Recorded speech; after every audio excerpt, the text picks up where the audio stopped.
they are probably the largest group, and they are the most influential in terms of controlling the trade and the pass of drugs into the United States. That said, will this make a dent in the amount of drugs headed into the United States? Overwhelmingly, experts agree, no. Violence has broken out across Mexico after one of the country's most wanted drug lords, known as El Mencho, was killed by security forces.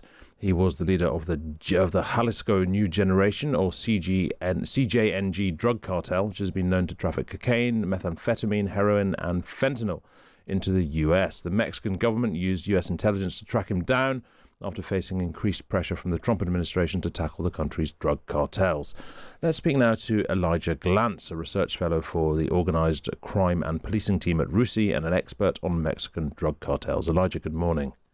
Good morning. Great to be here. Thanks for being with us. So, look, the violence has been in retaliation to the killing, and it's suspected to be gang members who are behind the violence. Is this kind of chaotic violence, or is it revenge violence?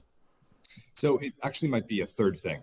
It's both a mixture of vengeful and, in the throes of chaos that follow the decapitation. But it's important to note that this violence is very much strategic. This is violence with an end game.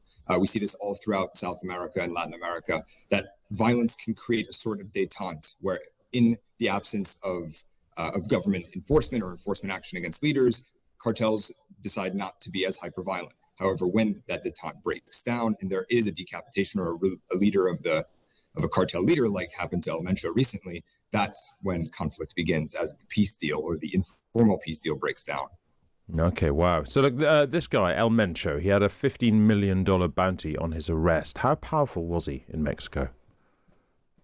I mean, he's incredibly powerful. He's a very well-respected and revered within his own organization. And the organization, the CJNG, is the largest in Mexico. It is the most well-resourced. It oversees about a trade of about 20 billion estimated a year in US dollars of illicit trade, not only drugs, but minerals and all the rest. And they're also incredibly well-armed, drawing from a history and a lot of their members from former military. So they are an incredibly potent threat to the government. Right. Okay. And he didn't just have the support of gangs. He was regarded by many Mexicans as a champion of the underclasses, which gives us a real sort of insight into the status of these kind of figures within Mexico. Will he be missed by ordinary people? It's hard to say whether he'll be missed. I think if anybody looks back to what happened with Pablo Escobar in Colombia, it's always a bit of a mixed legacy where some will love him and some will hate him. But what we do know for sure is that the violence that will ensue will be felt most of all by civilians and the government.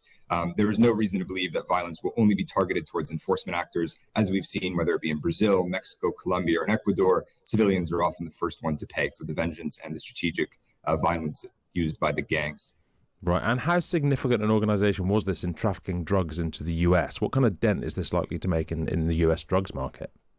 So those are two questions that should be linked, but unfortunately they aren't. So one, they are probably the largest group, and they are the most influential in terms of controlling the trade and the pass of drugs into the United States.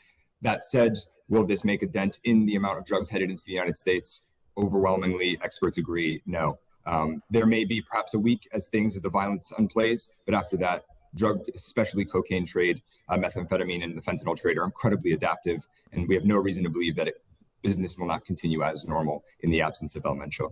And the unrest we're seeing now then, finally, Elijah, how threatening is this to Mexico and its stability, to the Mexican government? Is the Mexican government strong enough to get this violence under control? In certain states, it will be. So around capitals, perhaps there's more capacity to defend the cities from what we think is likely to happen, which is blockades around cities, whether it be burning cars or burning trucks to prevent free transport.